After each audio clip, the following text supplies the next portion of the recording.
Bem, iniciaremos então agora a correção da AP1 de 2023-1, do primeiro semestre de 2023, né? Vocês acabaram de fazer a AP1.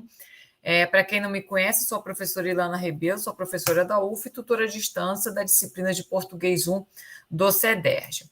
Então, eu vou compartilhar aqui com vocês a minha tela, onde vocês vão ver, vão poder acompanhar a correção, vocês vão poder acompanhar a correção da prova que vocês fizeram presencial, né, a AP1. Então, nós temos o seguinte texto da Marta Medeiros: Batalha entre duas generosidades. Quando vejo reportagens femininas que buscam desvendar o que as mulheres levam na bolsa, sempre me surpreende a falta de um objeto de uso fundamental. Está lá o batom, o celular, o iPod, mas e o livro? Nem pensar. Nem pensar? O mercado editorial já assimilou a potencialidade dos pocketbooks e, até onde eu sei, eles vendem bem. Como não venderiam? São pequenos, baratos e oferecem títulos de primeira.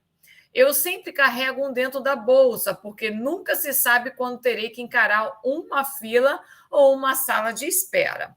O último livro que andou partilhando a intimidade da minha bolsa foi A Felicidade Conjugal, de Tolstói. Com essa obra, o russo, além de exterminar de vez a discussão boba sobre diferenças entre literatura feminina e masculina, a gente jura que é uma mulher escrevendo, consegue revelar de forma brilhante e ao mesmo tempo perturbadora o segredo que mantém tantos casais unidos. Homens se sacrificam, mulheres se sacrificam, e fica mais tempo junto o casal que tiver maior potencial de generosidade. Parece, mas não é notícia alentadora. É literalmente bonito, daria uma boa novela das 6, mas da minha parte, meu sonho não é um homem que sacrifique seus desejos em detrimento dos meus e vice-versa. O que Tolstói define elegantemente como uma batalha entre duas generosidades, nós, os mundanos, chamamos de concessões. Essa palavra mais sugere uma batalha jurídica do que generosidade, mas é tudo a mesma coisa. Óbvio que temos que conceder o tempo inteiro, desde que nascemos. A começar pelo âmbito familiar, ainda que negue, nesse ringue, as regras sejam criadas coletivamente. Mas quando casamos com o senhor fulano de tal ou com a dona Cicrana da Silva, que vieram, sabe-se de lá onde e amparados por quais fundamentos, a concessão vira o calcanhar de Aquiles do contrato. Ele adora dançar, você odeia música alta. Ela adora a natureza, você não suporta passarinho. Mas se amam. Olha que situação. Quem cede quando? Quanto? A felicidade conjugal só sobrevive quando os dois dão sua cota de sacrifício da forma menos dolorida possível. Ninguém morre se tiver que dançar um pouquinho ou se tiver que passar um final de semana no sítio. Isso é cláusula previamente acertada e nem comporta a rigidez da palavra sacrifício. Mas se você tiver que enfrentar uns nunca mais pela frente, mas e se você tiver que enfrentar uns nunca mais pela frente? E se os seus sonhos de juventude tiverem que ser enterrados? E se o seu trabalho ficar comprometido? E se sua vida virar um palco e você tiver que assumir um personagem 24 horas por dia? E se sentir saudade de alguém que você já não é mais? Não pense que isso é dramatismo. É mais comum do que se imagina. Tem pessoas que renunciam a si mesmas e só percebem isso quando não há mais retorno possível. Generosidade, mesmo, é você permitir e incentivar o amor, que o amor da sua vida seja exatamente como ele é. E ele retribuir da mesma moeda, sem querer mudar você nem um naquinho assim. Né? Nem um tantinho assim, nem um pouquinho assim. Mas esse romance ainda está por ser escrito, ou seja, na realidade não existem casais perfeitos, né? E não existe, na verdade, um relacionamento que tenha essa generosidade, né? De você aceitar alguém como ele uma pessoa como ela é e ela te aceitar como você é. Né? Daí que a Marta Medeiros vai dizer que esse romance ainda está por ser escrito. Bem, vamos às questões então. A questão 1. Em relação ao trecho seguinte, eu sempre carrego um dentro da bolsa, porque nunca se sabe quando terei que encarar uma fila ou uma sala de espera. Faça o que se pede.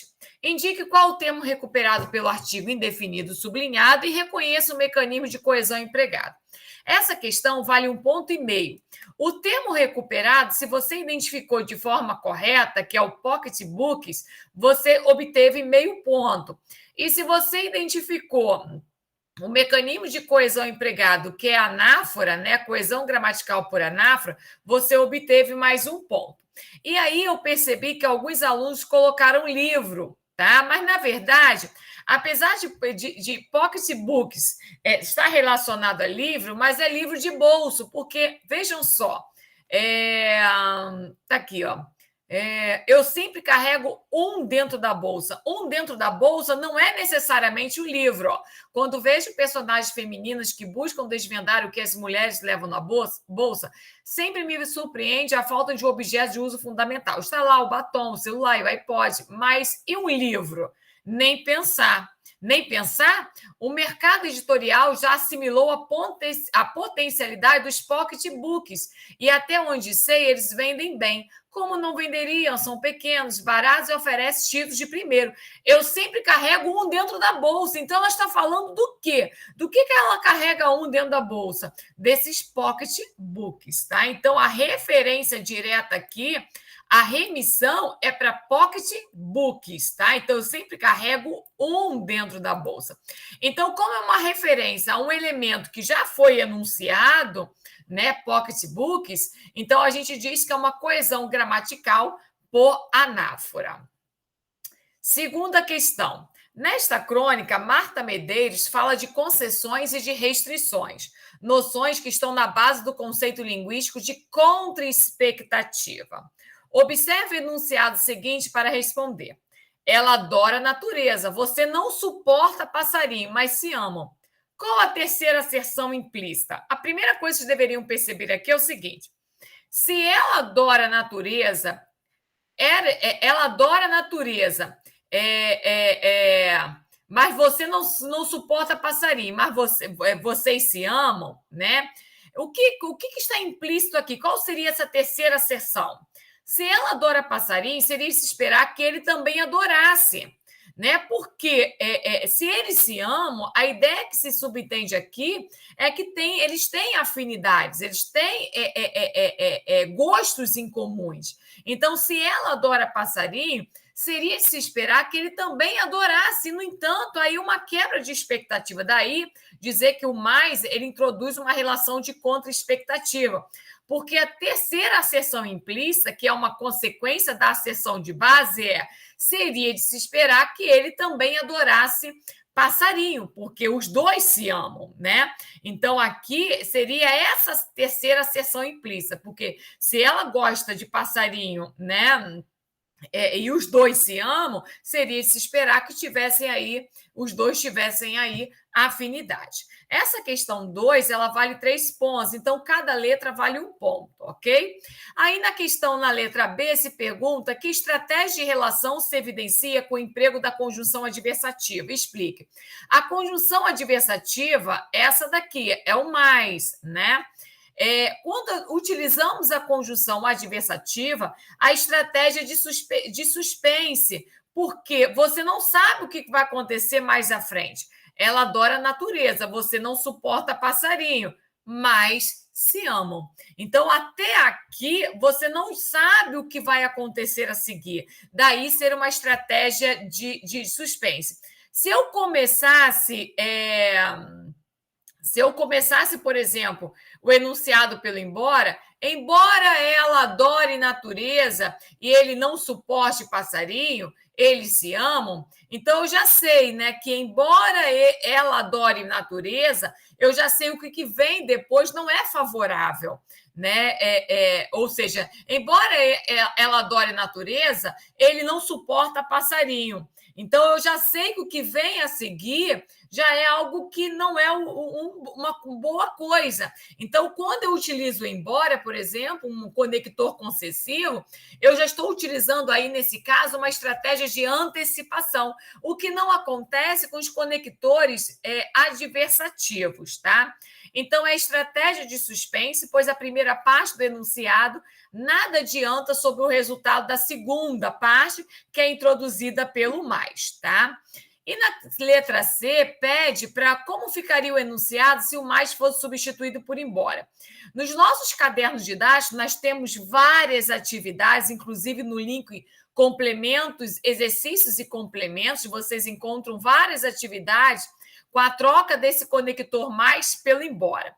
E na aula 7 vai explicar exatamente isso, né? O que a aula 7 vai explicar? Que o mais não pode substituir o embora no mesmo ponto do enunciado, da mesma forma que o embora não pode substituir o mais no mesmo ponto do enunciado. Então, eu não poderia dizer assim, ó, ela adora a natureza, você não suporta passarinho, embora se amem. Eu não posso dizer isso. O embora não pode ocupar o mesmo ponto, o mesmo enunciado que foi introduzido, o mesmo lugar onde foi colocado o conector adversativo. Então, na verdade, o embora ele vai entrar na parte do enunciado onde não constava o conector adversativo. Então, vejam só. Aqui estava o embora, aqui estava o mais, aliás, mas se amam, correto? Esse era o enunciado onde apresentava o mais. Então, não vai ser aqui que eu vou colocar o embora. Eu vou colocar na outra parte, ó. Embora, né? Embora ela adore.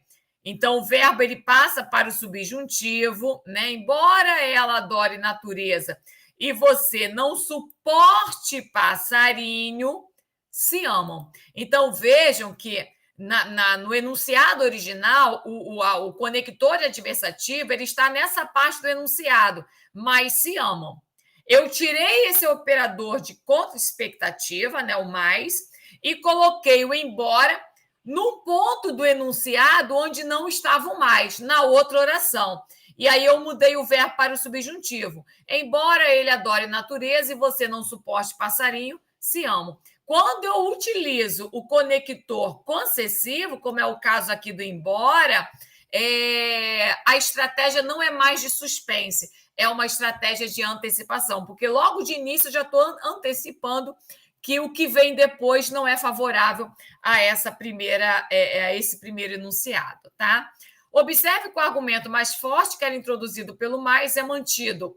A conjunção concessiva aparece na primeira parte do enunciado. Então, esse argumento aqui, se amo, ele é mantido, né? Mesmo sem o conector mais. Então, o embora, ele vai entrar justamente na oração que não era introduzida pelo conector mais. Tendo dúvidas, me procurem pela sala de tutoria que eu explico mais uma vez. E lá nos cadernos didáticos, na aula 7, vocês têm uma explicação só sobre essa substituição do mais pelo embora, ok? Bem, a questão 3 era uma questão de coesão temporal. Então, nós colocamos aqui 3 enunciados. Se mulheres e homens se sacrificam, os casais ficam mais tempo juntos. Então, nós temos aqui um verbo no presente do indicativo, se sacrificam, os casais ficam mais tempo juntos. Então, se a primeira parte eu tenho um verbo aqui no presente do indicativo, né? E na segunda, o verbo se mantém no presente do indicativo, expressando a ideia de certeza, de factualidade, tá? Não ficaria correto se eu dissesse assim: se mulheres e homens se sacrificam, os casais ficarão mais tempo juntos, ou ficariam mais tempo juntos, ficaram mais tempo juntos. A coesão não estaria sendo estabelecida aqui. A coesão temporal, a relação entre esses tempos e modos verbais não estaria correta. Segundo enunciado, se as mulheres e homens se sacrificarem, aqui eu já tenho o futuro do subjuntivo condicional, né? O futuro do subjuntivo condicional. A segunda parte, a segunda oração, então, se as mulheres e homens se sacrificarem, é uma hipótese, é uma probabilidade, né? Os casais ficarão mais tempo juntos. Então, eu tenho primeiro um futuro do subjuntivo e depois eu tenho o futuro do presente na principal, veiculando ideia de possibilidade e probabilidade. Então, vejam que as duas orações elas estão coesas em relação a esse tempo verbal, tá? Se as mulheres e homens se sacrificassem, aqui eu já tenho outro tempo verbal. Aqui eu já tenho o imperfeito do subjuntivo na condicional. E os casais aqui na segunda oração ficariam mais tempo juntos. Eu já tenho o futuro do pretérito na principal, tá? Exprimindo a ideia de impossibilidade. Então, vejam só. Se mulheres e homens sacrificam, os casais ficam mais tempo juntos. É uma ideia de certeza, tá? No segundo enunciado, se mulheres e homens se sacrificarem, é uma possibilidade, os casais ficarão mais tempo juntos. É uma possibilidade. Então, eu tenho o futuro do subjuntivo com o futuro do presente do modo indicativo. Agora, a terceira oração. Se mulheres e homens se sacrificassem, é uma possibilidade ali na condicional, os casais ficariam mais tempo juntos, ou seja, eles só ficariam mais tempo juntos se houvesse esse sacrifício, Então, aqui há uma ideia de impossibilidade. Impossibilidade por quê? Porque ela depende de uma outra ação acontecer para que ela aconteça. Então, daí uma ideia de impossibilidade. Então, vejam que aqui, nessas orações, há uma coesão temporal, uma relação correta entre o tempo verbal e o modo da oração principal, da primeira oração, né, da oração principal e com a oração subordinada, introduzida pelo conectivo ser, né, o conectivo condicional. Então, nós temos as orações principais, né, os casais ficam mais tempo juntos, os casais ficarão mais tempo juntos e os casais ficariam mais tempo juntos, que a oração principal é a que não tem o conector. A oração subordinada é a oração que é introduzida pelo conectivo. Nesse caso aqui, todas essas três orações são estabelecidas, então, pela oração condicional, pelo conectivo condicional. Então, observem o comando da questão. Observe a relação estabelecida entre a oração condicional e a oração seguinte. Identifica um mecanismo de coesão textual que se evidencia nitidamente nessas construções. Então, vejam só, algumas pessoas colocaram, por exemplo, paralelismo estrutural. Se eu estivesse pedindo para vocês observarem, né, a relação existente entre as três orações, vocês poderiam dizer, não, as três orações mantêm a mesma estrutura, há um paralelismo estrutural. Só que, na verdade, a questão não é sobre isso, a questão é para vocês observarem a relação que se estabelece entre a oração condicional e a oração seguinte, a oração principal. E aí, o mecanismo que se evidencia, né, entre essas duas orações, ou seja, o mecanismo principal que nós estamos avaliando aqui seria, então, a coesão temporal, ok? Essa questão recebia 1,5 ponto, tá? Então, se você acertou apenas uma dessas opções, explicou corretamente uma dessas opções, você teve apenas meio ponto, tá? Porque cada uma valia meio ponto. Normalmente, quem errou uma, errou todas, porque não identificou aqui coesão temporal. E não soube, às vezes até identificou coesão temporal, mas não soube explicar, então foi penalizado nessa questão também. Na prova de vocês, em todas as questões, há os comentários. Quando vocês aqueles que erraram a resposta, eu e a professora Rosane inserimos nos comentários esse gabarito comentado, tá? Então vocês conseguem visualizar qual seria a resposta esperada para a questão. Questão 4. Mas esse romance ainda está por ser escrito. O último período do texto deixe implícitas algumas considerações porque esse romance ainda está por ser escrito. É uma questão de interpretação inferencial, é uma questão que vale 2 pontos, tá? Então, vocês deveriam perceber o seguinte: o enunciado, mas esse romance ainda está por ser escrito, vincula-se ao anterior. Generosidade mesmo é você permitir e incentivar o amor, que o amor da sua vida seja exatamente como ele é, e ele retribuir da mesma moeda, sem querer mudar você nem um naquinho assim. Assim, ou seja, o que estaria implícito aí? É que esse relacionamento ideal ainda não existe, por isso tal romance ainda estaria por ser escrito. Porque é um romance que ainda está por ser escrito, porque não existe um romance, um casamento perfeito em que as pessoas realmente tenham essa generosidade de aceitar o outro como ele é, sem exigir nada em troca, que o outro também faça modificações. Enfim, era uma questão de interpretação. A questão 5. Mas quando casamos com o senhor fulano de tal, ou com a dona Cicrana da Silva, que vieram sabe lá de onde, amparados por quais fundamentos, a concessão vira o calcanhar de Aquiles do contrato.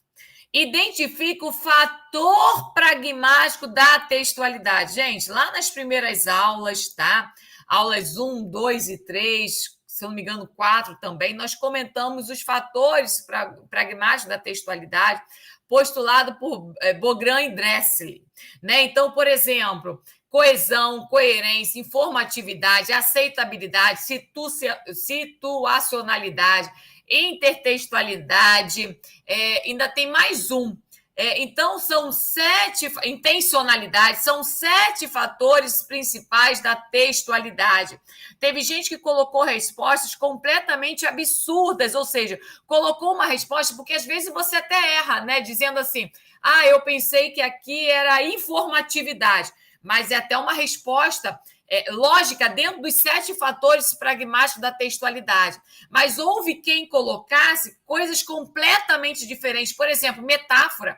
Eu não estou falando aqui, a questão não era sobre figuras de linguagem, era sobre fator pragmático da textualidade. E nós estudamos lá nas primeiras aulas que existem 7 fatores pragmáticos da textualidade. A metáfora, por exemplo, não é um fator pragmático da textualidade. Então, observar, ter o cuidado de, pelo menos, ler as aulas, de fazer os exercícios, para, na hora dos exercícios avaliativos, vocês, pelo menos, terem coerências nas respostas. Errar, tudo bem, é possível haver o erro, mas esse erro ele precisa também estar dentro de uma certa coerência, tá? Então, obviamente, essa questão toca, que cita calcanhar de Aquiles, né?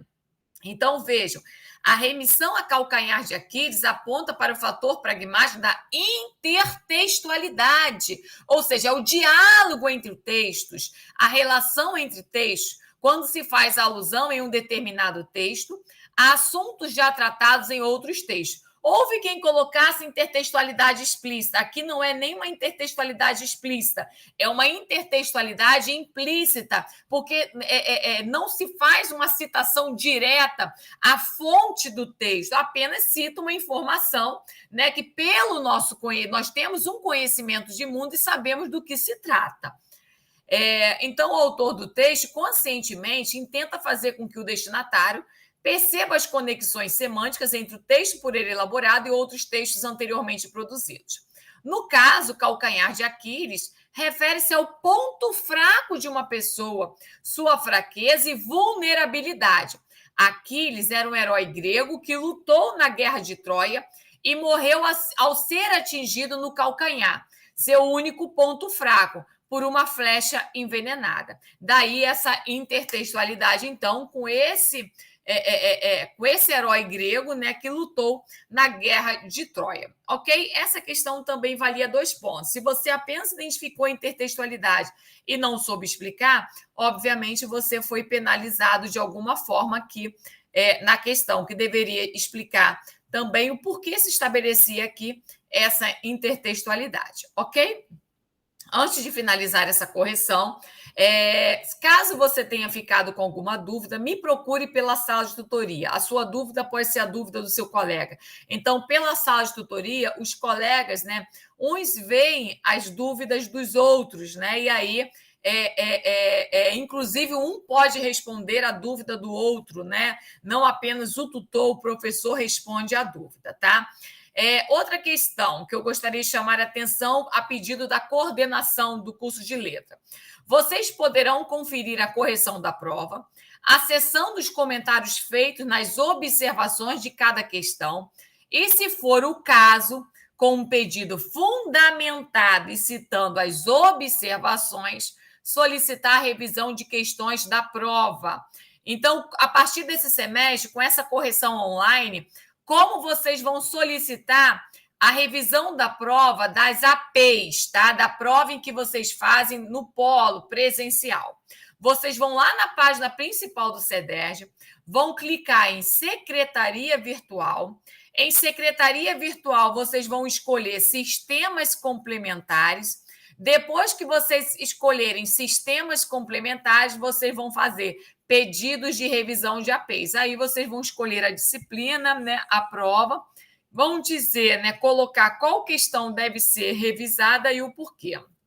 Agora, eu chamo a atenção que uma questão não deve ser revisada, porque eu estudei muito e tirei uma nota baixa.